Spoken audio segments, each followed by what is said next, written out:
Hey there, guys and gals. This is BL Blankenship here for another live stream to talk about all things comics. Now, I was supposed to have a special guest here today, and maybe he'll be coming along and maybe he won't, but I have reached out. I've touched a base like a few times. Like the other day, it said, "Yeah, man, I'm going to be there." Not sure what's going on. It could be any number of things, but I'm super chill. That's the way that I am as somebody that's been used to being in charge of whatever, different kinds of stuff. I I'm kind of like I just roll with it and everything. So it is what it is. Um, right now I am trying to hang on. Hopefully this won't like sound off or anything. By the way, completely low tech, totally low tech stuff going on here. um so what I'm doing is I have this window open and I have another window open simultaneously to where I am copying and pasting the stuff. This is the free version by the way. So yeah, I can go ahead. I can even like put on some music in the background, all that goodness. But we're gonna go ahead. We're gonna get to talking about comics here in just a second. Presumably, you can hear that music. I can hear it through my headphones, so it is what it is. But yeah, we're going live right now. I'm pasting a link onto Twitter. Just did that. Pasting a link onto LinkedIn. Just did that. These are the normal watching links. And I'm pasting a link onto my Blue Sky. Wait for it. It's about to happen. And I have just did that. I might hit Facebook up later after it's over and done with. And while I don't know if I can see like every comment or whatnot that's coming in, I presume maybe I can, but I know that I can see them on YouTube. So if you are writing me on YouTube, I will see what it is that y'all are saying and I can comment here, I guess, in real time. Yeah, that's where we are. That's what we've got, and I think it's going to behave itself and act pretty good. Yesterday, I went up to Heroes Con, so I have plenty to talk about. I can just completely wing this thing. By the way, this is one of the included backgrounds. This animated thing, ain't she pretty? You can do customized stuff. This is through Restream. I know that's up in the corner. It's called a bug when they're like that. But yeah, so it's there in the corner. If I paid for it, I could probably take it off and do whatever. You can do custom backgrounds. You can do your own custom music. You can do custom this, custom that. I'm able to have, I believe it's 6 different guests at the same time. And you've got maybe like 40 hours that you can run per month. I encourage you to like and subscribe the video if you like it. I'll just do whatever, whenever. I'm fairly captivating, hopefully. If you don't think so, avoid me like the plague. But yeah, I think that it would be nice to build up that comic book YouTube following and everything. God knows that I'm on a bunch of different social media stuff. I post things, interact well with other creators and all kinds of stuff. So I went to Heroes Con yesterday. It is a comic convention that many people hail as their absolute favorite comic convention, bar none.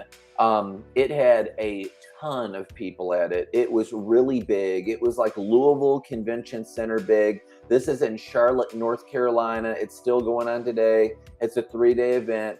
I just went up for Saturday.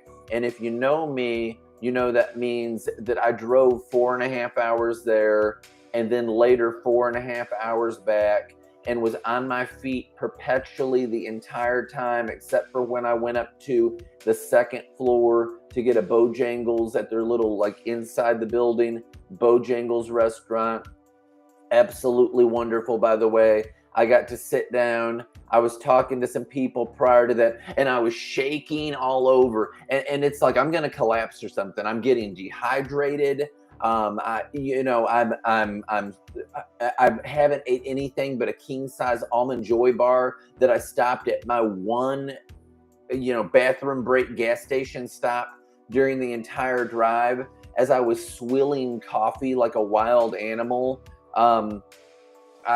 Guinness should be called, like how much like fluid my bladder can hold. I was in there for a little while, but yeah, you have to go this really weird, crazy way because we've had mudslides and everything on some of I-40. So I had to go through hot springs and all that. And I'm driving this weedy, windy road, for miles and miles and miles and miles. And I'm like, for the love of God, would a place come up with a bathroom? Because I was having to go, my heel was hurting. I'm lifting my heel up, lifting myself off the seat, everything, just go in like some kind of slobbering animal. That while everything was great, that kind of impacts the time that you have because you're tired. You're exhausted. So I didn't get a ton of pictures with a lot of people. The only picture that I got of me with somebody that I personally took was with Scotty Young, and that's because I have a friend who I work with in comics, Dave Dinsmore, that is like a die-hard Scotty Young fan, and I did it just to be like, look who I'm with. But yeah, Bob Cameron and Stimpy, all of them were there. A lot of people. The way that I am, I'm wandering around like a lost puppy. Okay. The way that I am is that when I went to this convention, because I'm there for 8 full hours. And so you're seeing other people's booths and all that. And I don't want to seem like I'm being a pest and all that. It's weird to me because I'm used to being at literary conventions where I'm at the booth. I'm used to being at gospel music conventions where I'm at the booth. And things are going as well and splendorous or not in some cases, depending on wherever you're talking about, like the National Quartet Convention during like 2010, where all the big Southern gospel groups are. That was in Louisville, Kentucky. Now it's like down the road and I don't even go.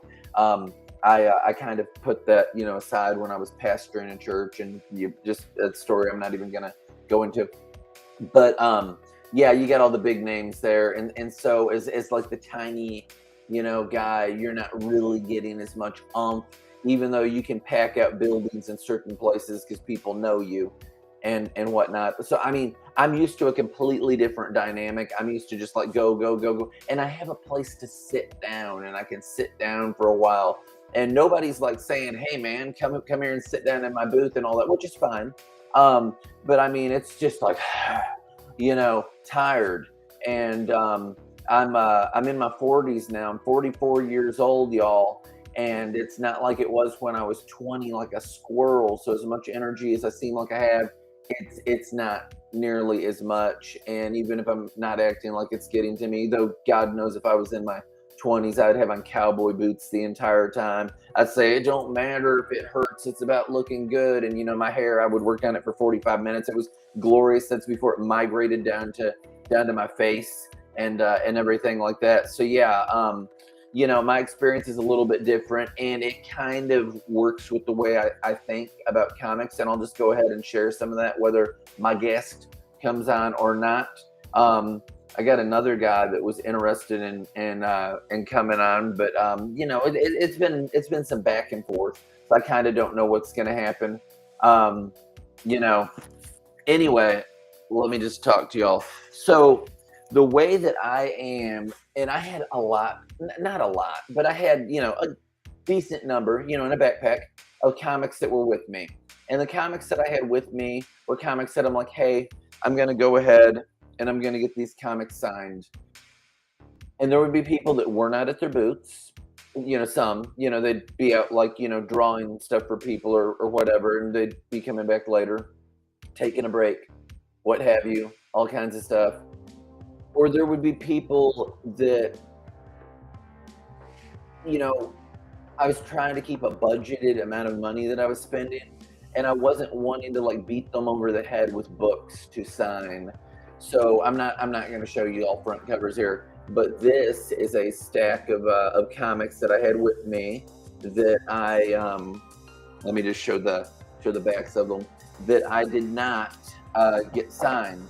that it's like I just don't want to like burden them, or I'm trying to keep like this budgeted, because people that would sign the comics were you know, they would charge. There were several that did it just for a donation and all that, so I would give them a nice donation and everything, but I was trying not to spend copious amounts of money there, particularly when I'm financing 6 like plus different comics that I'm pitching to people. This is not crowdfunded. This is like paid out of pocket, paid what I'm getting, you know, paid to do comics or what have you. So yeah, you know, I was trying to, a man's got to know his limitations. That's what Dirty Harry said. So I was trying to keep, you know, some kind of sanity, I guess, there with all of that. Otherwise, I would have bought a lot more stuff. I would have shelled out more money to have more things signed, all that, because everybody was absolutely great. There were so many wonderful booths. There were a lot of cool things that people were selling. There were some great comic shop booths there that had stuff that I'd be like, yeah, I'm interested in. But again, trying to keep a budget on that kind of thing. So let me show you the comics. Let me slide my chair over here and grab them off of this chair. My comics that I did get signed and or that I did buy there. So the first thing that I want to talk about is that Benny Rachmaninoff is awesome. He is the CEO for I Shook Comics. I'm the editor-in-chief for I Shook Comics. And Benny has recently got up and he's talked about how he wants to help other people succeed. While I'm the comic guy and he's the learner, you know, he's a businessman, but you know, he's new, he's green into the world of comics and everything. So he's doing some nice things and moving and shaking, but it's a process. But he does know the business. He understands business elements of things. So while he's, you know, learning and developing, you know, by talking to really established comic creators and what have you, there's that. He said that he wants to help other businesses, other comic creators succeed. So when there's crowdfunded comics, people can approach him. He can look at their stuff, look at what they're doing, and that if they're close to their goal, that he would like to help a lot of these creators, and that could be you. Recently, that entailed, the first one of those is Resolute Bliss. Resolute Bliss is absolutely terrific.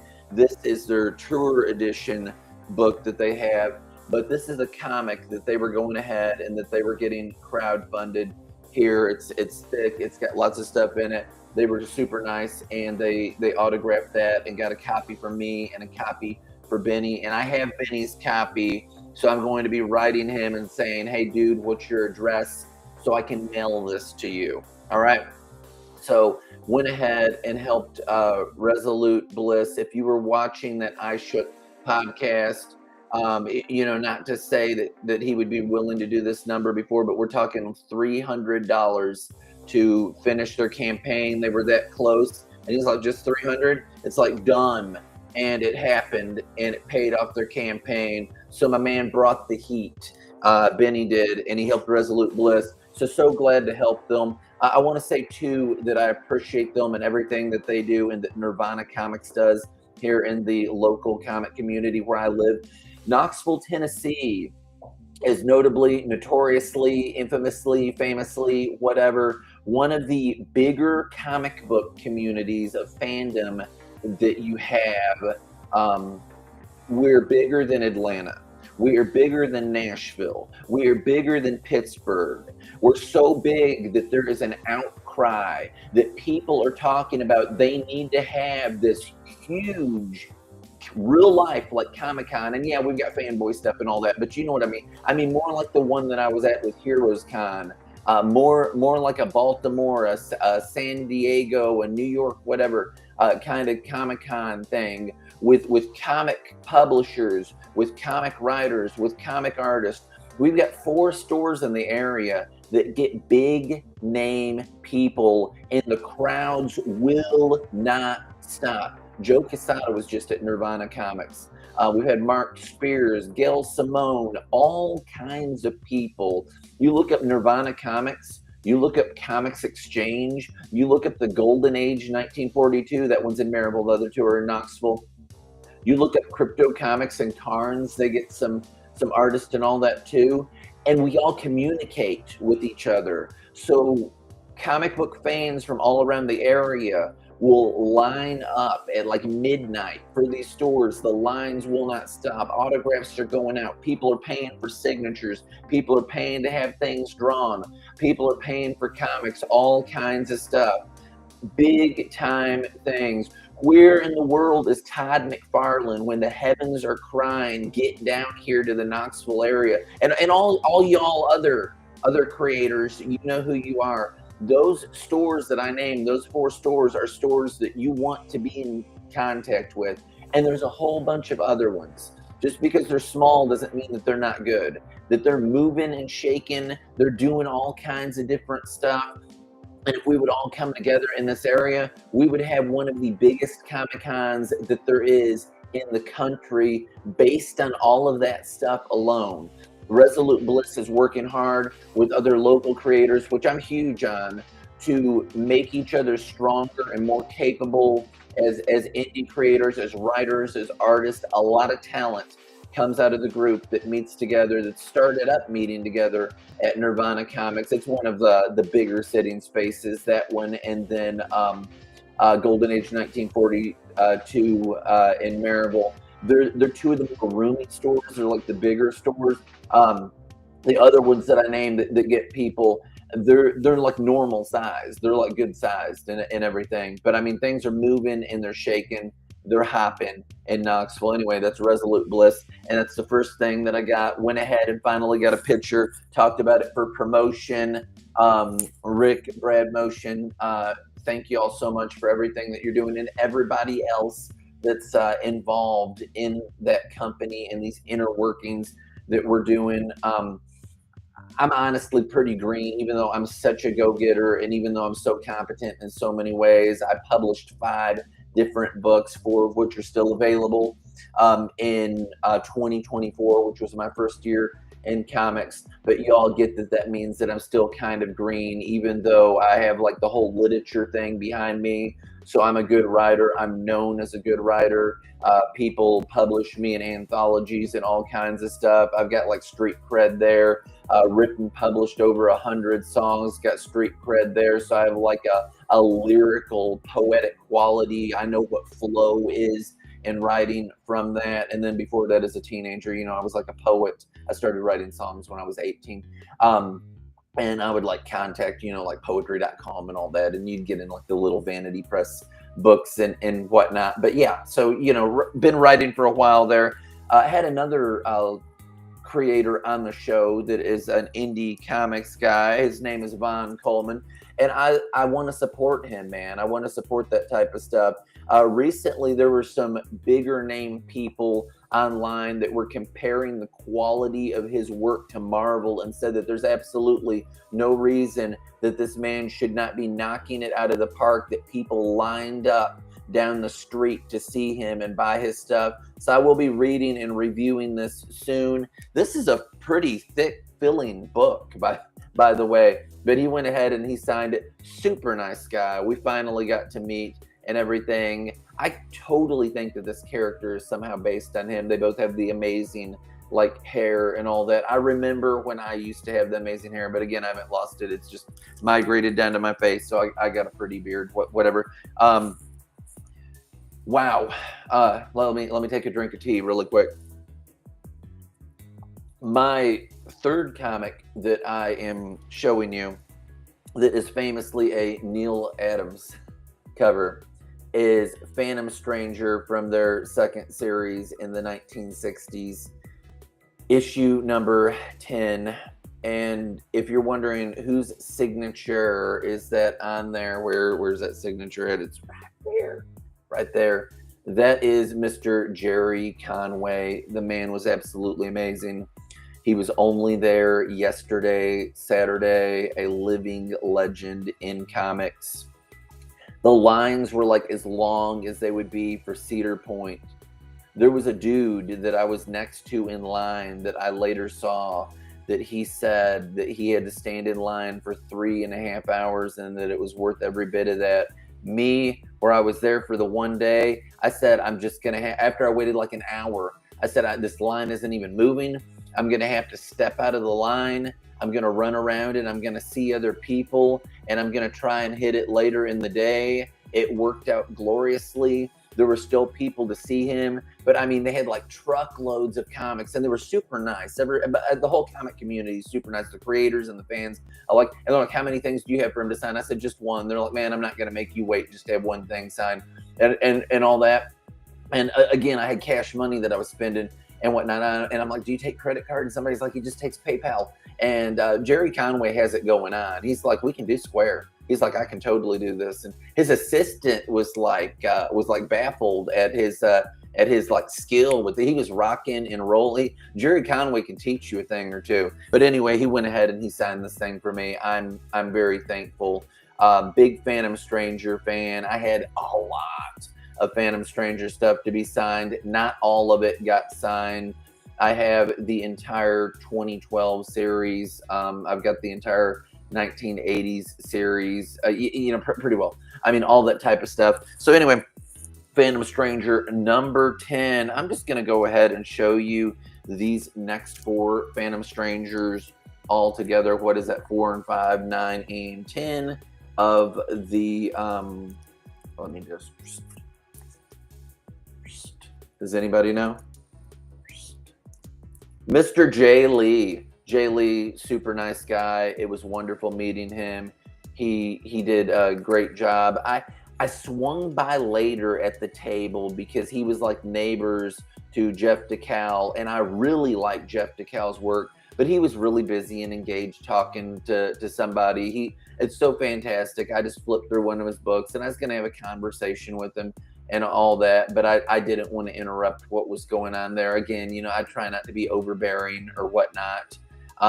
So I just went on. I already showed you all the ones that I didn't have signed, and some of that's because it's like I didn't just want, I didn't either have the money to do it with like what I was trying to budget myself, or the ones that would have turned around and did it. I just didn't want to be like, hey, and have some big dump of comics. That's just the way I would rather talk to them and engage them. I buy comics to read. I'm not, like just out there trying to make the value go up. It's because I value the people that are doing that. Scotty Young, everybody. Ain't no grave. I have this entire limited run. I could have brought it all, but I brought the one of those. I could talk to you all about the prices that people charge. Nobody was bad. $20 was the most that anybody charged. You had several that were $10 a comic. Dan Jurgens, the first comic is free, and it's $10 after that, which is totally reasonable. And then you had several that were for a donation, and I put in a nice donation for that, and it's it's good stuff that they have, and it says on the jar what it is. But yeah, it was really nice meeting Scotty Young. Totally a busy guy when he was there, as one might imagine. The guy does good work. He was the writer on this. I have a friend, Dave Dinsmore, that I got my picture taken with Scotty Young, which I might have already mentioned, for that reason, because that he's such a fan. So I could send it to him and say, look who I'm with and all that. But yeah, Dave, any time that we're talking, there's some other books that he mentions, but all the time it's I Hate Fairyland. He absolutely loves I Hate Fairyland. And I told Scotty that. The next one that I'm going to show you, I could talk about for a good little bit. All right. So this is from the 1980s run of Phantom Stranger. And no, it was not Mignola that was there, but it was the letterer for this book, Mr. John Workman. Now, within this series, I have them all. There's 4 of them. This is the first one. And I also have another #1 that I don't know if it messes with the value or not or what it does, but it doesn't have the barcode. It says who is watching the Watchmen. So one of them has a barcode and one of them doesn't. And if there's anybody that really knows their stuff in comics or whatnot, and that means anything to you, that you could educate me on that, I've got that. I didn't want to be like overbearing with him. But I do want to say this, of all the creators that I talked to, the ones that I talked to the most, that were just the nicest, most like you couldn't help but love them, friendliest people that you ever met in your life. John Workman was that. I absolutely love the man. We talked about a Jonah Hex comic that he lettered like half of it, but somebody had given it to him and they were supposed to give it to Costanza. And they're like, he's not supposed to be the letterer for that. And DC didn't used to like credit the letterers. And so he lettered like the first half of a particular Jonah Hex book, and then Costanza, did the rest of it. So I mean, that was really interesting. But yeah, we talked a bunch about comics. Just the sweetest guy. His wife was wonderful. It was so great meeting them and so many other people. But I had the nicest time just hanging out with them. And I wasn't at most booths for like 20 minutes with people that we were just, I mean, really engaging with each other. But he's just one of these people that you cannot help but love. I will fight you in the middle of the street for John Workman, y'all. He's just the nicest guy. Instantly love him. Okay. What have we got here? People think that I say that flippantly, but I don't think a thing of fighting. My mother worked security and all that. Yeah, I know, I'm a preacher and whatnot. I was beat really bad as a kid. It was horrible. I hate Toledo, Ohio, with a violent passion because of my childhood and all that. I'm sure that there's some nice people there, but growing up, I was there till I was about 12, and then I moved down to East Tennessee where everybody was nice and normal. But I got like bullied severely. I was like being primed to be a school shooter basically there. It was that bad. Not everybody, but the ones that it is, and they say, hey, I'm just joking. It was that monstrous bad. Scott Hanna, Phantom Stranger, #0. This is like, what is this, 2009, 2012, whichever. But yeah, I believe that's the that's the bigger, longer run that they've got the 0 for, and then they've got the Futures, and it's the #1 that takes place after that. I think that's the order that they're in. Regardless, I have all that. Scott Hanna was a super nice guy. He was the second person that I went to see, and there were a bunch of lines. And I mean, by the grace of God, I got into these people. Everybody's like lined up to see Chris Claremont or whatever. I got in to see him and Dan Jurgens pretty swift. And in true Benjamin Blankenship, Benjam, fashion, I walked in the line the wrong way. I'm constantly walking in exit doors and walking out entrance doors in Walmart or whatever. My wife thinks it's adorable. It's the way that I am. I don't know. But yeah, that happened. But there wasn't like the line and all the matter. So I was, somebody's like having something signed, and it was like that person, and then I like run in the wrong way. But they were great, super people. Back to Dan Jurgens. Dan Jurgens is the reason that I went down to this initially. He is the one that kicked all that off, y'all. Here's the deal. Dan Jurgens has done so much work in comics that's absolutely exceptional. It's absolutely incredible. I love it. He's a great writer, flawless. Love it. He's the Death of Superman guy, but he's so much more than that. Most recently, there was a limited series that I adored so much that any awards that fail to acknowledge the superiority of this, you suck. And that series is Batman First Night. It is Dan Jurgens and it is Mike Perkins. And yes, I had him sign every single one of these covers. If these look like they're bigger than other comics, they are. They're that big like European, whatever style size. Great guy. Really loved Dan Jurgens. Fantastic. I'm a fan. Let me tell you what else I'm a fan of, because I'm constantly shilling for DC. I would like to see DC rise. I would like to see more good things happen with DC, and I like to see people win in general. I'm enthusiastic about the upcoming limited series Punisher run that Marvel is doing, because I like the Punisher character. That it's Frank Castle again, that they're bringing back his old logo and all that. Okay, anyway, what I'm getting to is that DC has approved a sequel to this puppy, the Batman First Night. If you've not read Batman First Night, you probably need to. The art is absolutely exquisite, dramatically, emphatically better than most comics, period, bar none. I mean, wow, good. The writing is perfect. The story is perfect. There's nothing about these comics that is not perfect. That's so good that I could rightfully take a pile of a lot of different comics and burn them on the altar before these comics. They're fantastic.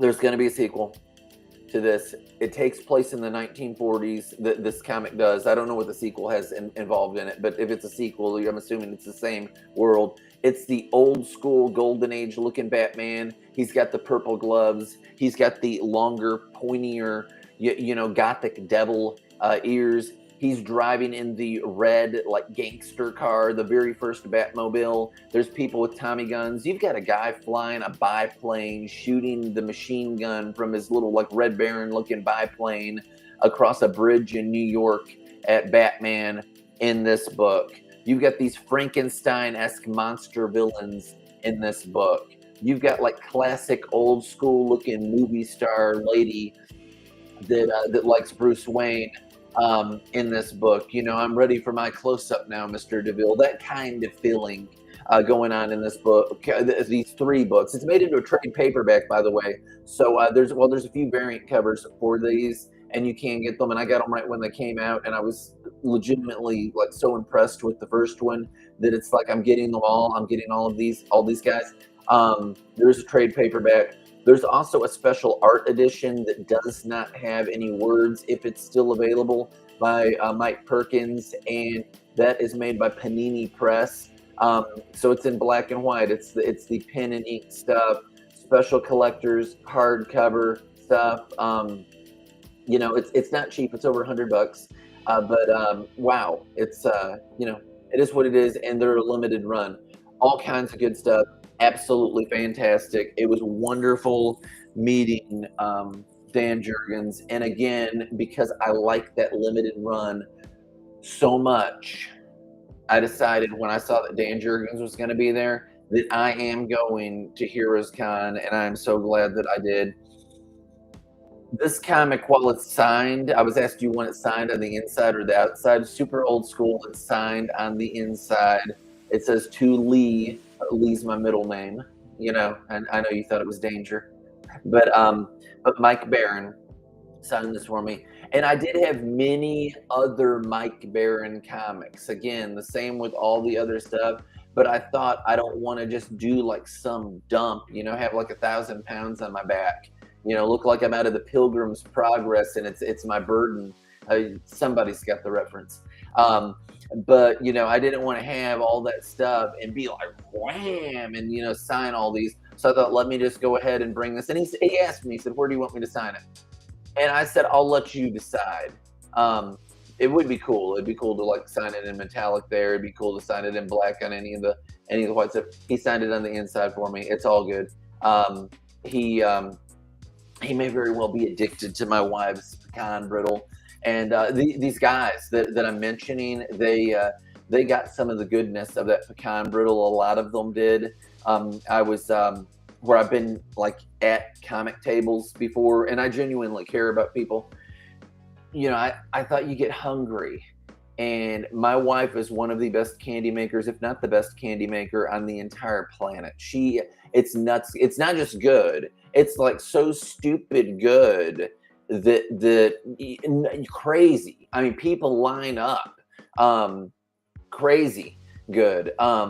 But yeah, so she just went ahead and she made some pecan brittle. She said, oh, there's a lot of people allergic to peanuts, so let me just do pecan brittle. Yeah, it gave some people something to munch on. She just made a batch. It made 9 bags, so 9 individuals could have the pecan brittle. The final book that I have here in the stack of books that I got, it is a Mark Jeweller's book. It is the last book in the 1960s run of Phantom Stranger. There he is with Dead Man, in that Dead Man's in a few of those. They kind of pop up together because they're like supernatural type characters. But there you have it. I had a wonderful time. There's some folks that get their booths comped. There's some that pay. I may be splitting a booth with somebody that's paying. I may have one of these kind people that has their booth comped saying, why don't you share a booth with me, Ben? And in turn, they'll have me as a town crier / gopher that's doing stuff for them, also pulling people in with the stuff that I have to sell, which will be in the double digits if everything works out the way I would like for it to by the this time next year.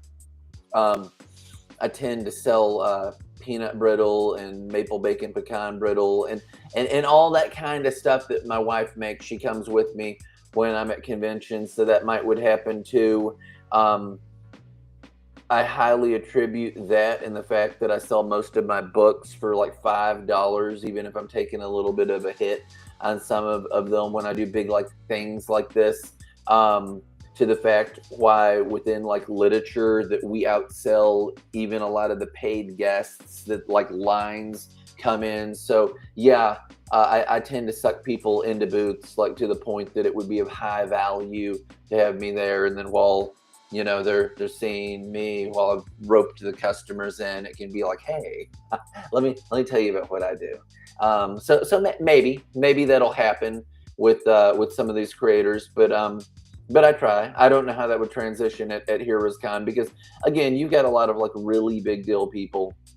The literature stuff that I've been at, it is indie creators that are bigger deals within the indie creators, but we're talking at Heroes Con, you got a lot of mainstream creators. So this would be more to the effect of when I played like the National Quartet Convention.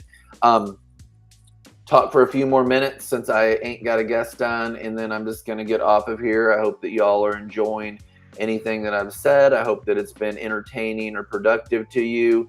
The comments are totally enabled. You can say whatever you want. You can share this. You can show clips of it, whatever. But anyway, that'll wrap it up here then, just in a few minutes. Okay, so the stuff that I've got going on, and you've got my Amazon page. I'm pointing with the opposite hand because I'm married. You got an Amazon page over there. It's got all of my fictional literary books. It's got all of my comic books that are out now that are available. I have several more things that are being worked on, none of which will I keep a secret from you right now on the show, but I will sputter them off relatively quickly. There is an artist that I am trying to help that has a British humor, dark humor, comedic series that takes place in the 19th century, featuring Sherlock Holmes and Jack the Ripper. It's kind of Mad Magazine-esque or whatever, if that's even the right analogy when I'm saying British humor, and that's not that. But it's, I'm trying to say something that people can relate to, but it's snarky and it's dark and it's bloody and it's violent, but it's humor, whatever you would compare that to. I have the Star Creep series that will be coming out whenever. I've been trying to pitch that to places and everything. It's like an Adult Swim humor type thing. Dave Dinsmore is the artist and colorist for it. I'm the writer and the letterer for it. I have a different cover artist on each book. If you like Spaceballs, if you like all that kind of stuff, it's that type of thing. Trying to determine what to do, how to do that. Again, going to different publishers. If somebody doesn't like lock onto that, we may go like a different sort of route with that thing there. I may be getting like one of these crowdfunding gurus or whatever, just to help me raise a campaign and kind of work together and, you know, take me in under their wing and show me the ropes and get things going. But, you know, something will happen with it. But yeah, it's nice. I like it. I like the humor and all of it. All of my humor books are a different sort of humor, be it Cat and Mouse, be it propaganda comics, be it Larry Bogus, be it Star Creep, because I don't like to be boxed in, and I like to show that I can write different kinds of humor and different kinds of anything. I've really not hit a wall yet within like the whole comic book stuff. It's way lighter than writing like a 40,000 word novel. I will tell you that. After that, finally, there are all things that are involving my character, Hellfire, the Hellfire series, a kid-friendly Hellfire spinoff, which just may be like a one and done, or it may be a few or whatnot. There's a couple things that depend with that. And then I've been asked to be in an anthology, which is creating a different thing. It is a Hellfire short story, and it could be a short story series. I hope that it builds up to that, which I'm open to doing in this anthology. Other stuff. Why? Because that's good business. Having an 8-page spin-off story with my character, Hellfire, will draw people to the Hellfire books. The Hellfire books will draw people to the book that also has other Hellfire stories that are not available anywhere else. I think that that's good marketing. This is my masterpiece comic. I feel like it's written so well, and like it's illustrated so well, and like it's colored so well, and all of this stuff. You know, the proof's in the pudding that it could be a big thing. I also feel like, and this is the part that's hard, that let's just imagine that it was the best written comic and it was the best illustrated comic that had ever been made in the history of the world. Just step with me and let's just pretend that it is. If the marketing is not there, yes. Oh, yes. John's Long Box is here. If the marketing's not there, it ain't gonna do nothing. John, man, I've been waiting for you. I'm sorry. I said I wanted to. You don't have to be sorry. And I can repeat myself a little bit on some stuff, but I was talking about all the different things that I did at Heroes Con. It was my first year there. What all I'm looking to do with crowdfunding and whatnot and all that. Man, you and me, we think a lot alike, both that we're passionate about comics. And also, I don't want to, I pay for all of my own stuff. I said if I did do a crowdfunding route, it would already be print ready and it would already be done. Okay. What I'm really looking to do is I'm really looking to get publishers because I want to be on store shelves. I don't have that notoriety like some people have. And, you know, and somebody was telling me a story the other day. And I think it was at Silverline Comics, but I may be wrong. It may have been somebody else. I talked to a lot of people, but they said, you know, they had a friend that had tried to get into Walmart, and somebody said that's completely stupid because you're going to sell 1 million books, but you're not going to make any money at Walmart. And they said, yeah, but then it's going to create a demand for it, and I'm going to make money off of everything else. And that's really what it is. When you do something and it's small, and it's just a crowdfunded thing, and you print 100 books, you know, yeah. I mean, yeah. I guess their value may go up. Can you just interrupt you? Go ahead. In the private chat, can you put the link to this so I can put it on Twitter? I can totally put the link to this. I would really like to apologize. I was doing my Sunday comics, and in the past couple of weeks, the Sunday Comics has boomed, and I usually do it for an hour, and people just started engaging me with conversation, and I lost track of time. So I'm apologizing that you were filibustering so long. It's totally cool. I had my phone turned off because messages were coming at me so much that I was like, I just sent it. It's totally cool, man. Yeah, let them have it. I've got this already on 3 different social medias saying that it's going on. Let them have it. You got it in the private chat. I'm going to put it on Twitter now. Okay. All right. Cool. But I love all that you do. You just got such a passion for this. And I mean, and that means a lot, you know. And I listen to well, yeah, this is on YouTube. It's where it's going. And then I'm like, yeah, but what's the name of your channel so I can tell people? I am BL Blankenship Comics. BLANKENSHIP Comics, you know, COMICS. Okay. Because BL Blankenship, for some reason, it may be me, but it was taken or whatever. So it's like, whatever. That stands for Benjamin Lee, by the way. I mean, you can call me Ben James, whatever. I'm normally really good with showing up on time and everything. Just I'm so sorry. Man, you're awesome. But yeah, you know, what you were saying about Walmart and everything, I agree with you. And my long-term plans is to get into comic book stores. I'm talking with people who I will not mention. Once I prove myself a little more, like I will try. But the diamond distributor thing has caused a major hiccup in comic book publishing. Once we kind of figure out what's going on with that, I'll have more of a information to deal with. But I would like to get into comic book stores. I love comic book stores. I want to get my comic books on the racks next to X-Men and Superman and Batman and things like that. And so here's my thing too with comics. So right now, like in my first year doing comics, so this is how green I am, but I've been in literature and music and all before that. So I mean, I'm not coming to the table empty like a blank slate.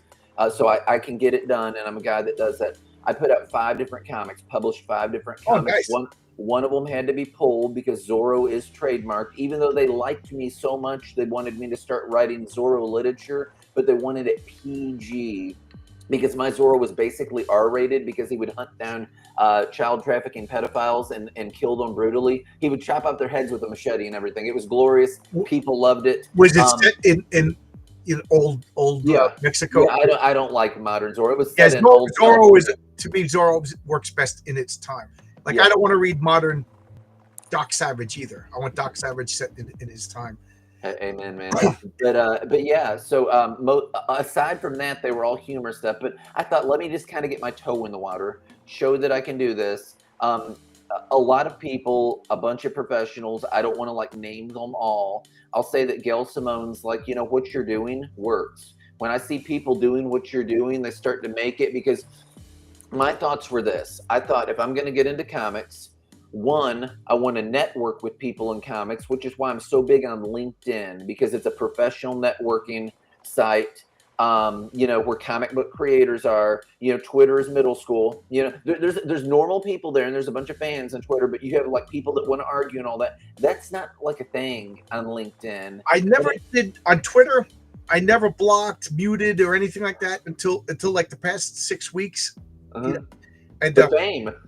I don't know if you're aware, but I've been caught in the middle of a poop storm in the past couple of weeks. I'm aware, and you know, and with that, and I mean, if you want to say whatever you want to say, you're free to say. By the way, anything. But you know, the thing with that, and I think that why you were bringing up some issues about different entities and whatever, and you could even say individuals, is because you feel like, is this going to hurt my sales? Is this going to damage the way that people look at crowdfunding and how I'm trying to do things? So you brought up some questions, and you were talking with somebody about that, and then a lot of them shared your, and I'm being vague, shared your videos, which I don't know why people do that, because that only adds more credence to your videos, that they feel like they have to dismiss it or mock it or talk about it or whatever. I think from their perspective that it would be better to ignore it, unless it's like a cry for attention. Maybe I'm wrong. Maybe I'm looking at it totally wrong.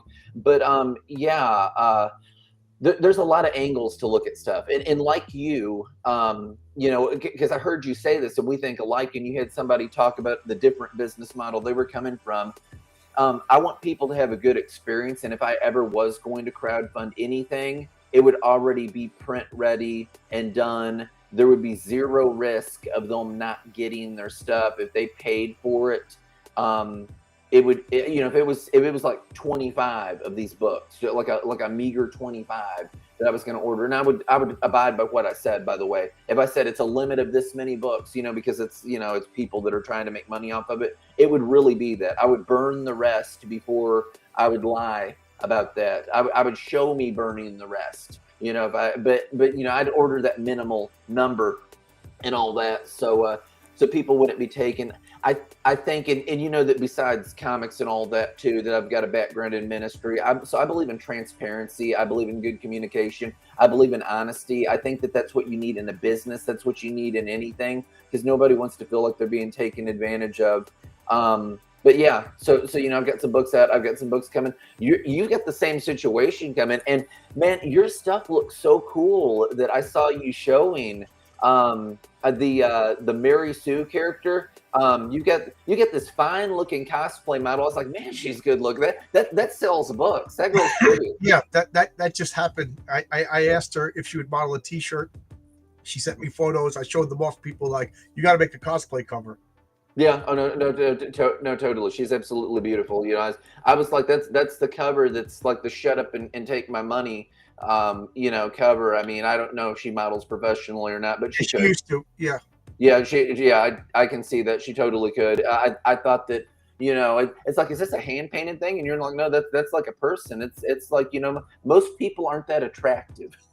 But yeah, so I went there and I had more comics than I had signed, and some of the people weren't there, and I don't want to be a pest to people. And I know there were people, they had like crate loads of stuff for people to sign, but I care more about like engaging the person and talking with them than having them sign like 20 books or whatever. Not that I have that many of any particular person. Let me just rifle off real quick to you what all I got. So I'm a big Phantom Stranger guy. I don't even know if you know who that is. Do you? Yeah. Yes. So I got that guy right there. That's the last one of the 1960s, 1970s, in the second season issue. You got him and Dead Man on there. That is a Mark Jewelers, by the way. That particular one is Mike Barron's my buddy. He signed this with a ballpoint pen on the inside, and I've got more Mike Barron stuff and all that, but I went by to see him.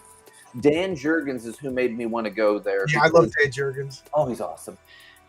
Right there. I had him sign all three of these now because that's the limited run. I love may not even be a strong enough word.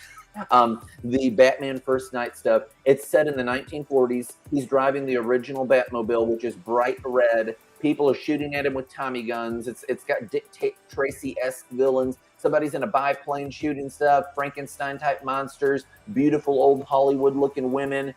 Mike Perkins did sensational as the artist. They've got a special art edition with no words, just the black and white inks. Panini Comics, that's on Mike Perkins' site. Trade paperbacks also available. Love it. People responded to it so outrageously well that they're doing a sequel to it. So they're going to have more like Batman. I don't know if they'll call it Second Night or First Night 2 or whatever, but I'm highly enthused about that. And these are the bigger sized ones. You know, there's a normal comic, you know, next to it. I had a bunch of Phantom Stranger. Mr. Scott Hanna signed that one. The nicest guy in the world, potentially. He's in the running anyway. He's in the ranks. That is John Workman. He was the letterer for the 1980s.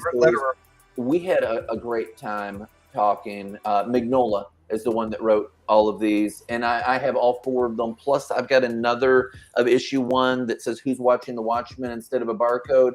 I'm not a guy like Sticky Goose. I don't know if that makes it worth more money or not. I like them because I read them, because I like the Phantom Stranger and all that. So, I mean, I don't get things like, hey, this is a special collector's. If something says it's a special collector's thing, I think that cons too many people into buying it and it makes it worth less. If it's something that people are like, I could care less about this thing, it's rare, so it's worth more. You know, let's just burn all of them. But there's one guy that loves it, then his is worth a fortune. Ain't No Grave. You're aware? Scotty No, Young. no, I haven't heard of it. Scotty Young. It was a short series that was put out by Image. He's the writer on this. He did a few covers and all for it as well. But I went to meet him. I've got a buddy that is obsessed with Scotty Young. I was so tired. I drove 4.5 hours there the same day, 4.5 hours back, standing the whole time. So I didn't take a lot of pictures with people, but the only creator that I did take a picture with that I did it. I had another one that was taken of me with some folks. Was that picture of him because my buddy Dave Dinsmore, so I could say, look who I'm with. But half the time I wasn't even remembering because I was just wiped out. All of these guys. Jay Lee. That's from the 2012 Phantom Stranger. I really liked that run. That's what turned me on to him. I talked to somebody about what I would like in a comic book character, and they're like, I would try the Spectre or Phantom Stranger if I were you. Watched a bunch of YouTube videos. This series, the first half of it is outstanding. I don't like it as much when he gets like tie-ins with other characters, but then it wraps up really clean. I like the fact that there was a serial murderer that the voice of God, and who will appear as a little Scotty dog a lot in it, will come to him and tell him this is what you need to do. And he's Judas Iscariot, the Phantom Stranger, is in this run. And so he's got the 30 pieces of silver around his neck, and he's trying to get rid of him a definitive origin in that. That's for this one because they have like several different origins. It was like written back when that it could have been. But in this, it says, it spells out that's who he is. So the serial murderer that was going to murder his family and be exposed for who he was, he thinks, I can't let this happen. And God lets him get by with not letting it happen. So he takes every bit of love that this man ever had for his wife and his kids. He would kill other people because he would say they're so bad, but he was going to kill his wife and kids because he were like, they're too good for this world. And after he did that, the man died, and that's when he became Sin Eater. So he's this villain that has no love at all in him because Phantom Stranger pulled it out of him. So he really, really hates him. And there's things that happen because of that I don't want to spoil, even though it's back a ways. This was in the New 52 era. But yeah, all of that happens during the first half of it. It deals with that. It's wonderful. This is the oldest one that I got signed. You may recognize the artwork from Neil Adams. Jerry Conway signed this. Phantom Stranger from the 60s. It's number 10 from that run. And Jerry Conway was so sweet. It was great meeting him. Then I've got a Von Coleman, Phenomenova, number 1. Cool. And finally, Resolute Bliss. I've got their book. And I Shook Comics. They only needed $300 more to go ahead and to finish this campaign. And Benny Rachmaninoff said, you know what? He said, just $300. I'm going to go ahead and pay that right now. And they said, well, we're going to get you 2 signed copies of everybody there. So I've got Benny's that I need to mail to him. All that's going on. Man, what's up with you? Talk to me. Okay. What's up? Most importantly, I'm shilling my comic, Heroic Tales number 2. I'll put the link in the private chat. I think that I can like give you, can't you put a permission access or something? I can give it to you or something. Oh. You can.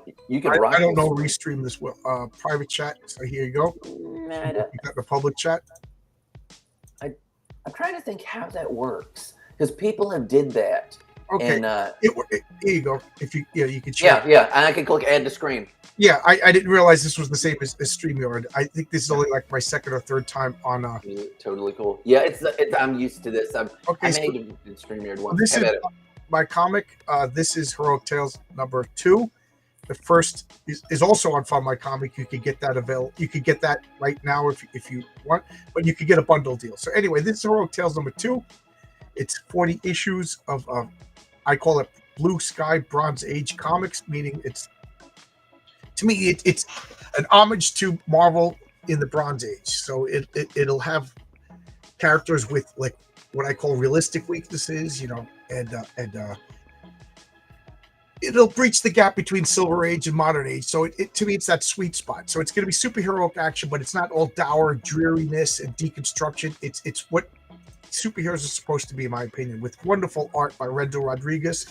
This is colored by Oscar Carano, and this is Mary Sue. Mary Sue is goofing on the concept of every female character is a girl boss. So I wanted to make a female character. She has the ability to alter probabilities, kind of like the Scarlet Witch. And I knew people were going to be like, oh, she's a Mary Sue. So I just had them off at the pass and named her Mary Sue. Her real name is Mary Sue. She's of Chinese descent. Her grandparents fled Mao Zedong's China, the Communist Purge. And they were Roman Catholics, so they had to either flee, convert, or die. They chose flee. They came to America as penniless immigrants, and she made it to the point where she's wealthy. She's got multiple PhDs. She's cute. She's a good girl. She's perfect, but she's perfect in the eyes of her grandmother. So, she goes to college. She's kind of teased because she's not a drinker. She's not a party. She takes everything seriously. And then after school, she gets a job working for Philip Manning over here, and she's exploring the nature of superpowers. And she gets superpowers. She becomes perfect. She can rewrite reality, and she's learning that with the ultimate power becomes the ultimate responsibility. So this introduces her. The next issue will follow up what happens in this issue, and I'm so excited. Mike Barron said this was an excellent story. So this is her first appearance in this comic. And then I'll go down here. These are the two covers. Why two covers? Because there's two stories, and I couldn't decide which one was more important. So what I did was, you can see it's a flip book. So half the story will be oriented in such a way that the patriarch story is the cover and the main story, and then you flip it over. So Mary Sue's story is the main story, and you flip it. I could not love you more, because like my Hellfire series that I'm coming out with, they're flip books, and it's weird to me because people are like, what is that? The first comic I thought more people would understand what I'm talking about. I find myself explaining flip books a lot, but so I have a flip book back there that's recent. Before they started the what is it called? The Absolute Universe. There was a flip book with Dark Side on one side, and it's showing that angle, and it's showing like is it the Justice League? Well, so I know right now Local Man by Image Comics by Tim Seeley is doing flip books right now. Yeah. Now that's kind of what gave me the idea. I was reading Local Man. I was like, I could do this. So this is the other story is the patriarch. He's like my flagship character. He's a father, a hero, a loving husband. And in this story, it's his second appearance. He's trying to take the day off, but duty calls, and he finds out that a child falls through a sinkhole below Science City, and they find out there's a whole ecosystem of monsters and a hierarchy of horrible things that lurk below. And I'm trying not to spoil it. So there's a flat out superhero story of patriarch rescuing a child. Here's what the next comic looks like. I mean, the variant comics. So these are variant comics. This is the Subterranean versus the Patriarch, as drawn by Jose Garcia. And then this is Mary Sue, as drawn by Josh Howard. So, gotta have a variant comic. So I'm gonna do just one variant. The regular cover, I'll call it the A cover, which will be by the artist, and then a variant cover by a guest artist for the going on. I went a little overboard with 5 variants last time, but I'm going to talk down. But this is another variant. Excuse me, I've been talking for so long already. This just happened. This was Martina Marcoda. She has her own comic called Lady Alchemy. To her t-shirt, this is the Mary Sue symbol. I was like, will you model it just so I could sell some t-shirts? And she sent me this picture right over here that's in the corner box. And everybody's like, who's that chick? She's so hot. You got to make that a variant cover. So I told her that I was going to do it. So she posed, like Mary Sue sent me some more. And now I got a variant cover. If you flip this over, it's my buddy Crenshaw. He's wearing the Patriarch shirt. So it's the classic Superman opening up the shirt. That's awesome. So but the chick is selling it. So I have her on the cover. And then these are interior art pages. This is drawn by Renzo Rodriguez, colored by Daniel De La Silva. Like I said, it's like George Byrne. It's George Perez meets John Byrne, in my opinion. So here he is. He's trying to take the day off with his wife when he sees the news, and he goes off to take care of business. This is the return of Lucius Kane, who was debuted in the first issue, The Suit, and Regina Lopez, the stalker reporter. You can see a little contention going on over here. He uses his psychic powers to figure out what's going on, and he descends below Science City to investigate. And then here is some wonderful artwork from the Mary Sue story. You can see it just chaos. What's going on? I'm not telling you. So what's going on over here? I'm not telling you, but you'll see some just gorgeous artwork. Just gorgeous. These are add-ons. You can get these coins. You can get T-shirts. You can get pint glasses, the collector's cards, and then for stretch goals, for every $1,000, I unlock another card. So we hit 3,000. So Mary Sue card is unlocked. The King Fu, he has a cameo, literally one panel, and everybody. Is he Elvis? Is he basically Elvis-like? I'm wondering. It's the world's greatest martial artist and Elvis impersonator. Okay. And everybody really so I bumped him up. This was supposed to be Mary Sue, then the Subterranean, because the major, but I bumped up King Fu. So when we hit 5,000, which should be any day now, I'll unlock the Subterranean card. And I got cards made all the way up to 8,000, so to be announced. And then I got extra cards made up. Why? Because there's a lot of cameos by characters in this. And as you can see, I got original artwork for sale by Renzo. If you want to buy that, I have them here right now. I can send them out to you. I don't know what else to say about that, but these are the cards. This is the art from that's Molly Cusack, goes by the name of Mal. She's one of the henchwomen for Boss Moxie. There's Boss Moxie, a minor villain from the first issue. And these are the rewards. You could get a card pack. You could get the Memphis King hoodie for King Fu. I have a feeling that'll do better next issue because King Fu will be a major part of issue 3. The Mary Sue t-shirt, Patriarch t-shirt, challenge coin. We got these little coins. These are the size of a quarter. I just love these. The pint glasses. And then here is a choice of it. This is an add-on for all the variant covers for the first issue. This is, a bundle of the A cover and the B cover. This is a bundle of issue 1 and issue 2. And this is a bundle of issue 2, the cover bundle. And this is the cosplay cover. If you just want the variant cover, I know I'm doing it backwards. I realize. No, you're doing fine. How many pages are we talking roughly? I'm sorry. How many pages are we talking 40. roughly? 40. Okay, that's cool. The best deal in awesome. crowdfunding. 2 complete story, 40 pages, $10. Nobody else is doing it. Are you saying 40 interior pages, or is that plus cover? 40 interior pages. Okay, so 44. I know people don't count the cover. I just think you're right. It's 38 because it has to be 40 pages in total. It has to be divisible by 4. So yes. It's 40. Yes. So the cover. Yes. No. Okay. No. It's 40. It'd be 44 if it's the front, inside, and interior. Right. It's 40 pages plus a cover. You're okay. Yes. I was right the first time. I was just making sure. Yeah. So my Hellfire stuff, it's 48 pages, so 52 when you count the outside and inside cover and all that. And I've got 6 of those that are going to be worked on. And again, I'm going to try and pitch to Image and whatnot. Right now, I have a handful of proofreaders looking at my stuff because, I could read anybody's comic and I could find misspellings.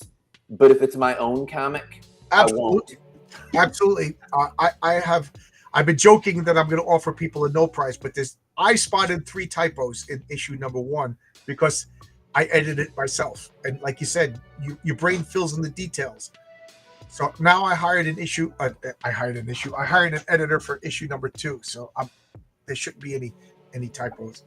That looks amazing, man. I really like what you're doing and your passion with it. I think that's really cool. So you were talking recently on a show, because I do watch you every now and then. And is your favorite Fantastic Four? Is that what you said? Yeah, my favorite existing comic book property is the Fantastic Four.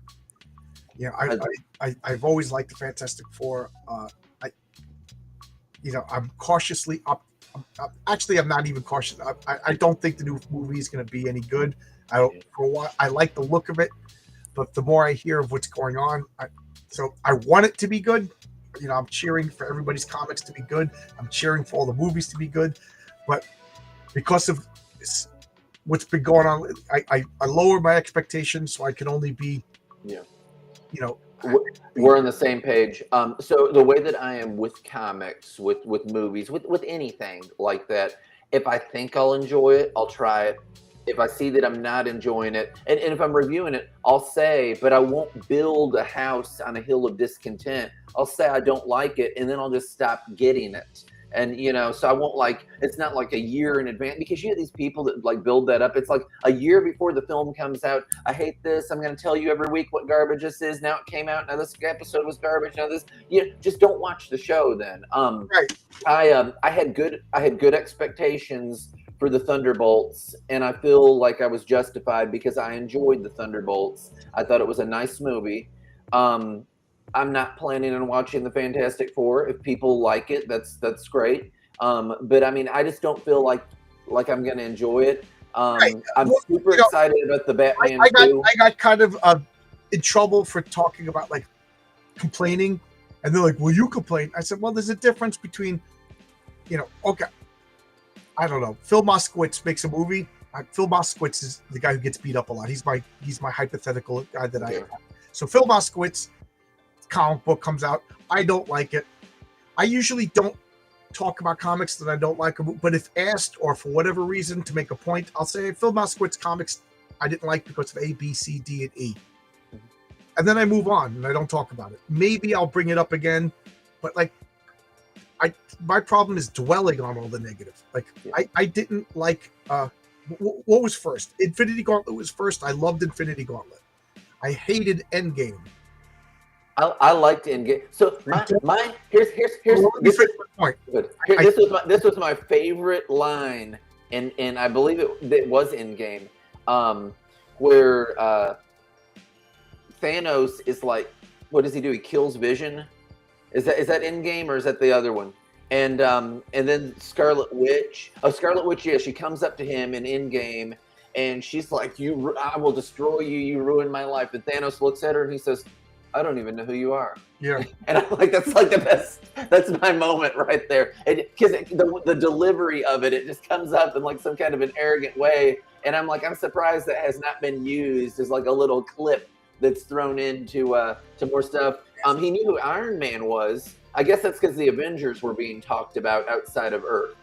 But yeah, he didn't know who Scarlet Witch was. And I think that the characters played brilliantly in the films. I've not seen the show. Okay. But yeah, I have hopes for the Superman movie. I don't know. It looks like it's going to be different. I think that the Toxic Avenger is going to be just as trashy and gory and just kind of like fun splatter stuff as anybody would want it to be. Fantastic Four doesn't appeal to me. I'm excited about Noir Spider-Man that's coming on Amazon. I hope that I like it. I like the vibe that the trailer puts off. Yeah. What are you looking forward to? What's your comic book stuff that you're looking forward to out there? The stuff I'm looking forward to is a lot indie comics. Anything by Genuine Comics, Wolf and Batsy, Horace H. Hoover, Robert Geronimo's Blood Realm, things like that. I'm looking forward. But as far as mainstream, not looking for. I always like anything Hellboy related. Mike Mignola comics. Yeah. I look forward to Usagi Yojimbo's. The Stan Sakai, but like I stopped collecting Marvel and DC in 2015, and I never looked back. I'm kind of like so you're not like looking at the upcoming 5-issue Punisher thing that's coming out, and I do think that anything is only as good as the sum of its parts. I know nothing about the writer or any of the people that are on it. Maybe it'll be great, maybe it won't. In the last one, they totally acted awful to a character that people like. It's better just not to make the comic. Just cancel the character. Just don't make anything with them than to make something that's going to tick off their fan base. Because if you're making a Punisher thing, you're making it for people that enjoy the Punisher. Yep. They've got a Red Hood thing that's being criticized right now based on who the writer is. You can say a lot of things about stuff. I don't know.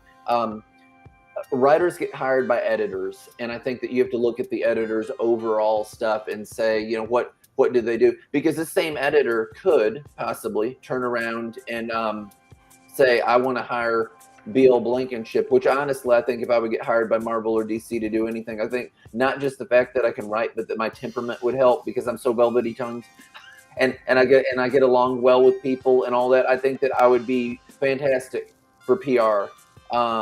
But I mean, I could talk about all the things that are bad, that because that's why the person's being criticized, not because of the life and the choices that they make, but all the bad things, troublesome things that person is being said, you know, don't get this book. And I could talk all my redemption talk and all that, and I could say this person has a counterbalance going on because they got me, a holiness preacher, and then they got a trans activist to write this other book. So, you know, they're you know, diverse and all that.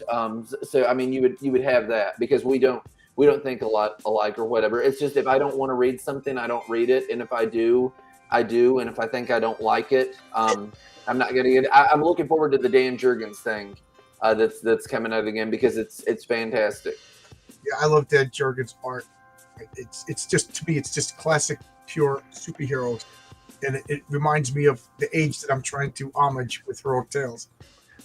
Let me flip one of these open. In fact, so Dan is the writer on this. Mike Perkins is the artist. He is from England.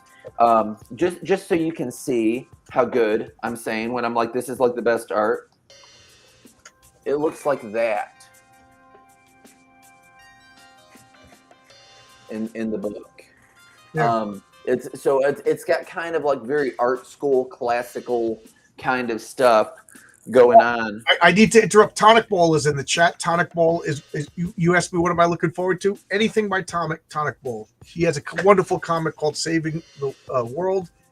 It's two slacker superhero girls get powers, and it starts out like kind of like goofy stoner humor, and he's weaving this dark thread through the story that just has me on edge. Like I get the feeling that something bad is about to happen, and I spent many a night talking to him till 4 o'clock in the morning, and he told me I gave him my predictions, and he said I'm about 75% right, but he won't tell me, and I don't want to know because I'm enjoying the comic so much. So there's a comic to look for. He just celebrated the success of his omnibus.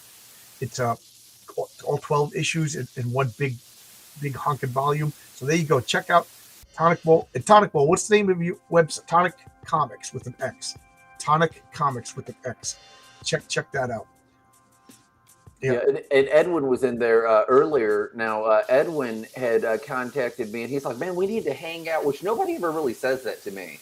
It's like, we need to hang out at Heroes Con, but he was there Saturday. I was there on Friday, and I was there Saturday, so it didn't really work out. But, I mean, I had so many people that were just so super nice to me that, I mean, it was great. Talking to all kinds of stuff, people and everything. I liked it. I had a good time. Dan Fraga was talking about getting together and maybe coming on a show like this. He was doing all right at his booth. He's sitting next to Mike S. Miller and everything. I talked to Dan. He's been on my channel. I met him last year at Graham Nolan's cigar party. So I hope he's there again this year. I'd like to see him again. Just fun guy. That's cool. Where was this party at?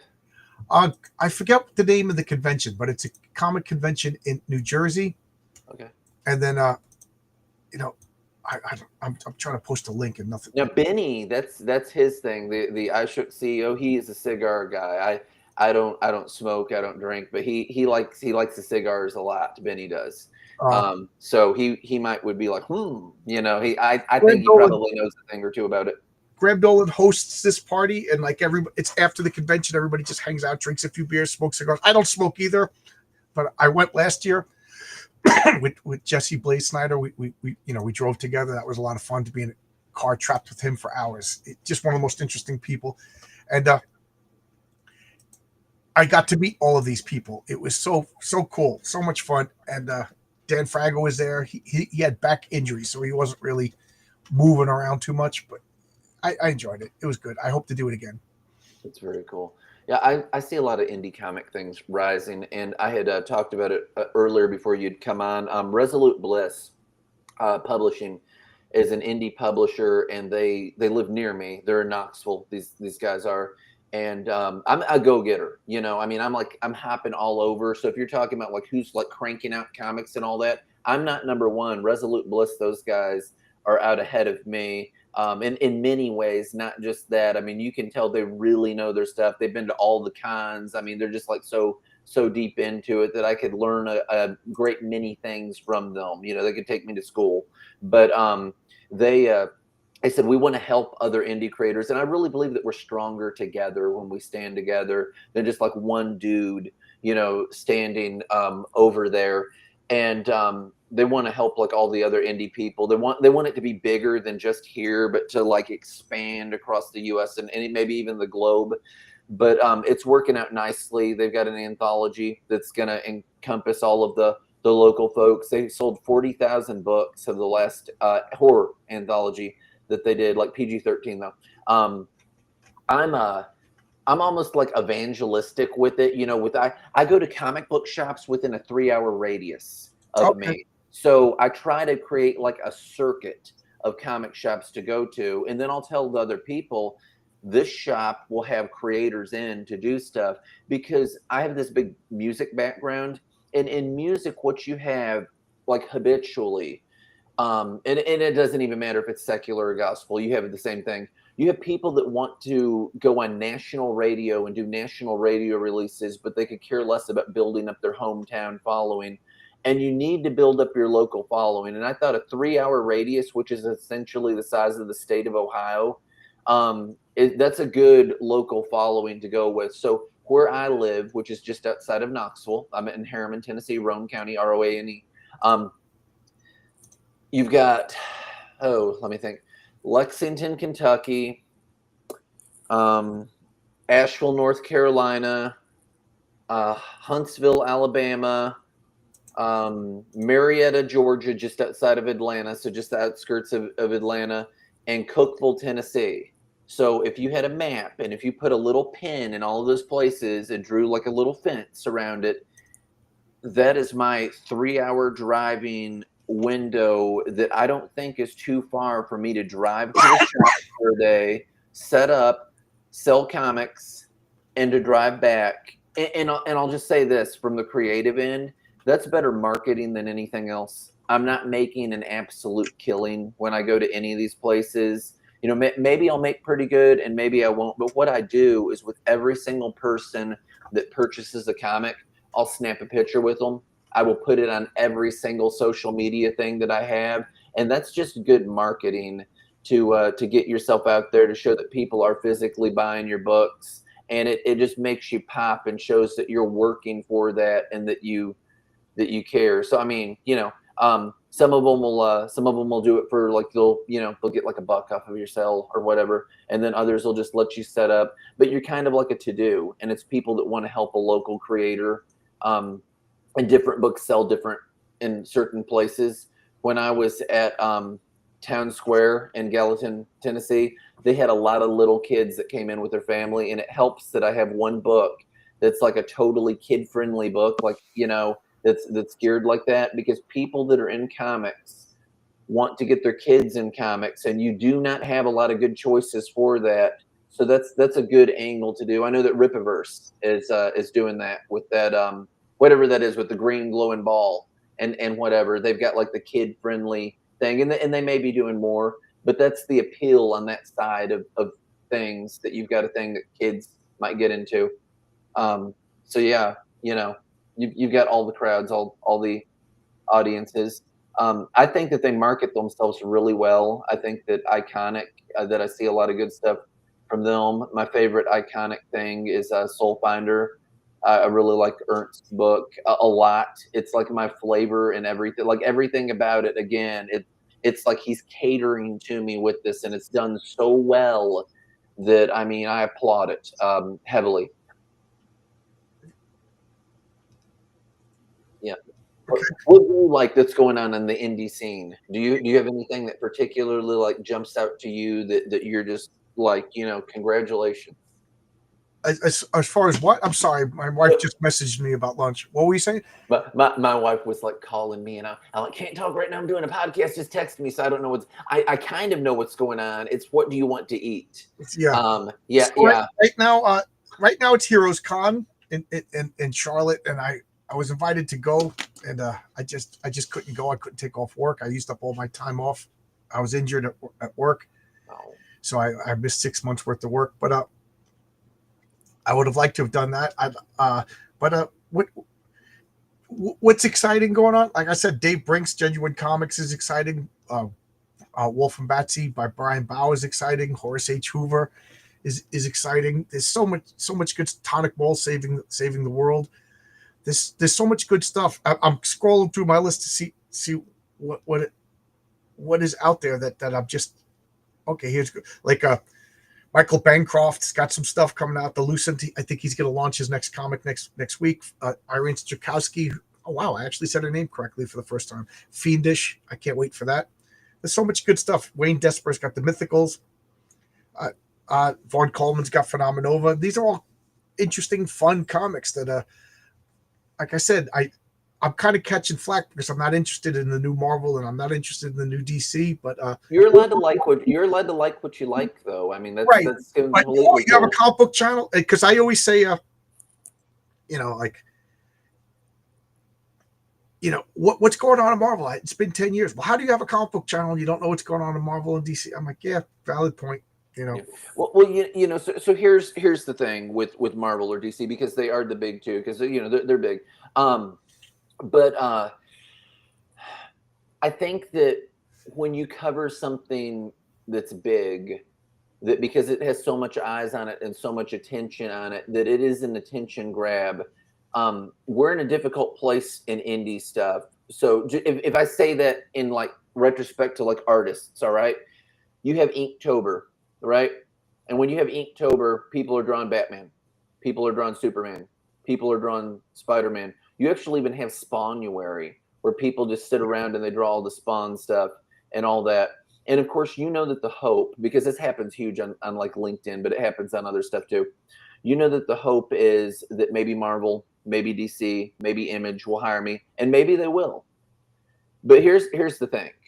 Me, as an indie creator that has a character that I'm trying to get established, you're in the same boat. You, as an indie creator that has a character that you're trying to get established, whereas Marvel may not share the living unmerciful crap out of that post that they have and talk about it every day. You know how thrilled you or I would be if somebody had your picture of your character that they had went ahead and that they had did, and then that's good marketing for you, and then you're sharing that and you're using that for like promo advertisement, and you're saying thank you whoever for this wonderful drawing and all that, and you might print it in your book as like fan art, and give them credit at the bottom of the page and all kinds of stuff, because that would eat a page that you might need done, which by the way, that's totally happening with me. So you all do the Hellfire thing. But I mean, it would be like, wow, but it's not going to get that reception probably if you're doing something that's with some huge company that's already marketed so well that everybody already knows who their characters are. But me, I want to get up and do like a dance because I would be excited. Yeah, there's a lot to get excited about. Unfortunately, not unfortunately, I'll take that back. But back in the 80s, I was really into punk rock and indie bands. And I would talk about bands, and I'll get so excited, and I would discover this band and listen to this band. And my friends, and they were like, how do you know about, and I would talk how do you not know about this? And then I would start explaining how I found out about them. And somebody said, that's just a lot of work. I just, I got college, this was back in school days. I got college, I got work, I got family. I don't have time to do all of this stuff. And I realized, yeah, there's a lot of good stuff. You have to look. So a lot of these comics, you have to look for them. You have to find, and I understand that the average normie, they go to a comic book store. Like all of these comics that I just mentioned aren't in comic book stores. So how do you find them? And that is a problem. Crowdfunding is is a good way to get your foot in the door. And like you said, you want to get in stores, you know, you want to expand. And I would like to do that. Right now, my problem is I got to get comics made. Once I'm at the point where it's, you know, that I could get a couple of comics made, I got it done. Like the first one was rough. The second one is going a lot easier. I got a bunch of other comics in the process of being made. You know, I think I could fund them pretty successfully. Once I got about 6 comics, then my next task is, where do I go from here? Do I go Amazon? Do I go digital publishing? I would like to go traditional, but I know I'm rambling. I'm sorry, but you're doing great. You're doing it's great. It's a lot of work. So like nobody to tie this back to what I was saying about the 80s punk rock. These 80s punk bands, they didn't start a band being like, I'm happy just making a local band that is on some record label that nobody's ever heard of, and we press 500 copies. Went that out to become a cult following and then disappear. These guys all wanted to sell out stadiums. These guys all wanted to be rock stars. The problem was they didn't know how to do it, or they didn't have the talent, or bad luck, or whatever. You know, I didn't make a comic book to sell 500 copies to my friends. You know, I made a comic book because I'd like people to walk into a comic book store and be like, I enjoy this. This is fun. You know, so, but step one, get the comic made. Okay, so now I'm getting the comic made. I'm still at that stage. Step 2 is broaden my readership. I'm kind of working on that at the same time. Step 3 is I'm in comic book stores. Step 4 is movies and T-shirts and living the life of Riley. But let's be realistic. You know, you don't get to there. That, you know, so let's say that. But I don't think crowdfunding is the end product. I think crowdfunding will only diminish over time. Doesn't matter how popular you are. Each issue is going to sell less and less and less because times are bad. People move on. You took 5 years between issues and they forgot about you. Things like that. So crowdfunding is a good way to get your foot in the door. So let me just put it like this. Let me just talk about my spiel and the what ifs and all that. Let's just say Hellfire is on fire. Let's say that all these publishers that I put it out to, that they are all interested in it. So I'm going to pick the one that seems like it's the best deal, that it's going to do the most stuff in the shop. Am I adverse to doing any more with those particular comics? We're not talking about even like prolonging the series, because totally, if it makes enough money to substantiate that, I want to do a season 2, season 3, all that. I feel like this. I feel like with Hellfire, I have an A cover. That's like me thinking comic book shops. Do I have an aversion to doing a B cover and all that? No, not if it's for exclusive stuff. If there was a second printing for comic book shops, I wouldn't want the cover to be easily recognizable that it wasn't the A cover, so the cover would change on the next printing. If it was an exclusive that you can only get it from here, like a 616 Unknown Comics, whatever, you know, kind of deal, go Scotty Young, you know, type thing, whatever going on, I would want it to be a discernibly different thing for there. So say that I'm in shops, say that I'm the Dark Horse, that I suddenly become their golden boy, even though that's hard because they've got Mike Mignola or whatever. But you know, like for right here and now, say that they say we want you, and it's just making hand over fist, crazy, stupid money. You know, children are dancing in the street, the birds are singing, everything's wonderful and beautiful. I would totally be fine with having like limited edition this coming out from over here and this thing coming out over there and hitting it on different ends, and that it would just be like icing. And like say Scotty Young's like I wanted, and he may not be the best example for like the kind of horror type stuff that it is, but I'm just saying an artist that like that they have good logistics, they have good customer support, and that they sell stuff, you know, and that they're a known name or whatever. Say that I have that going on. And he's like, here's what I'm going to do, man. I'm going to go ahead and I'm going to give you this % gross on the stuff that I do. And I'm paying for the publishing and all that. That's icing. You know, that would be, I would be so happy. That would be absolutely great. That would be money that I would not see otherwise. I do think that crowdfunding and stuff has its purposes, but that's not my end game. And if it's not in shops, you don't have the demand. Say that none of the publishers say, yeah, we want to do this book. That nobody wants to do it. I'm still left with some other options. And before I would even consider crowdfunding, what I would consider, me networker that I am, is what if I could hit up 25 different comic shops? I'm just throwing out that number, and they would each order 10 of my comic on wholesale, because I could afford to do that. If I had 250 printed out through Comic Wellspring, the price break would be low enough that I could wholesale the price to where I'm making a couple bucks off of it.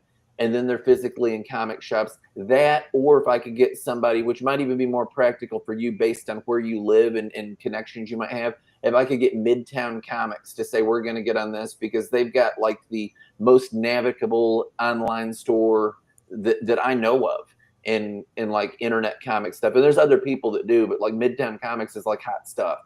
And I say that even though Benny, I don't know if you know about this, but he was in line to meet Scott Snyder, and there were 3 more. They said the line ends here, and it was like 3 more people. It was him and 2 other guys that were like, get out of the line. And it's like, you can't make an exception for 3 people. So yeah, he's not thrilled with MIDTOWN. What we waited online to meet. Why can't I think of his name? He was the art Buckingham. He did the art on Fables, and it was one of my wife only read like 4 or 5 series, and Fables she absolutely loved. So Mark Buckingham, and we were online. We waited 40 minutes, and then somebody came over and said, "This is the end," like right in front of us. Is this a normal thing that Yeah, it's an epidemic?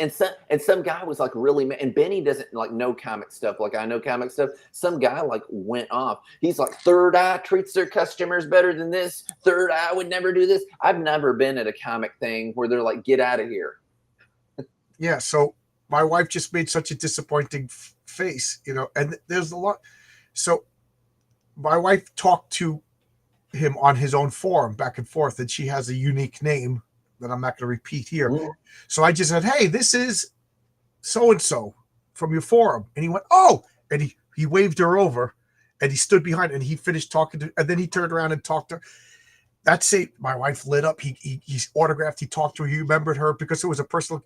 But if that didn't happen, my wife never would have went to a comic convention again. She would have been disappointed. She wouldn't have liked Fables anymore. You know what I mean? But my point is, if people are waiting online, they need to manage that. You go to the end of the line, and you put the sign. We're not. This is the end of the line. Absolutely. And you see those people. You don't let somebody wait 40 minutes and then say no. Amen. You know what I mean? You got to have the foresight to be like, okay, we could do 20 more people before we hit the time, and then say sorry, but this is the last person. That's just the right way to do it. I agree with you on that. Very good. Yeah. So I mean that I hate that. And I wasn't even familiar with all that type of stuff. I saw videos of their shop. I thought they'd be enormous, and they're like a normal size shop. I know they've got like 3, I think, that they have. That was at the Grand Central Station one where that happened to him. Which one was it with y'all? I'm sorry? What shop was it that they stopped the line for y'all? Were you at Grand Central? Comic-Con. This was New York Comic-Con. Oh, okay. All right. At Comic-Con MIDTOWN did that. That's nuts. And totally, they should say at the end of the line, no more people. Put a sign. Not you're waiting in line, and it's like, get out. Like when you go to a bar or a restaurant, we're closed. People they'll stop you at the door. We're not taking any more people than when these people. You know what I mean? That's the right way to do it. Don't let somebody. Can you imagine if you let me into the restaurant? I sat down, and I started to order, and they're like, "Oh, sorry, we're not taking it." You're just like, "Oh, I'm never coming back." But it's bad business. Stores got to close. The guy's got to go home. You know what I mean? That I don't think people are going to get mad, but make it clear we're not taking any more people. But also, I'm sorry, I came in late, and my wife is. I got to go upstairs. Lunch is ready, so we got to eat. But she didn't know that I was going to do another stream, so I'm going to go. Dude, thank you. Thank you so much. It's been completely awesome. I hope the best for you. I'm going to check out your comic and all that online. I think that it sounds great. I like it a lot. What all I'm seeing and everything. But yeah, I want to talk with you more sometime. I think Sure. that would be great. I'm wondering about the Ringo Awards right now. I don't know if they're out yet, but I'm like, if I'm put in for a nominee at the Ringo Awards, I'm driving to Baltimore. Okay. So I've been excited about that. But the Heroes Con is absolutely wonderful. You should totally look at going. It's Yeah, huge. I want to go next year. I'm probably gonna have a table. All right. Bye. Thank you Thanks, so Paul. much. And thank you everybody for tuning in. Share this like wild, trying to build up this stuff. Check out John's Longbox channel. He's got lots of great videos, lots of great content. Thanks again, man. You have a good one. Thanks for having me. Sorry, I have to go. Bye-bye. We're cool. Bye.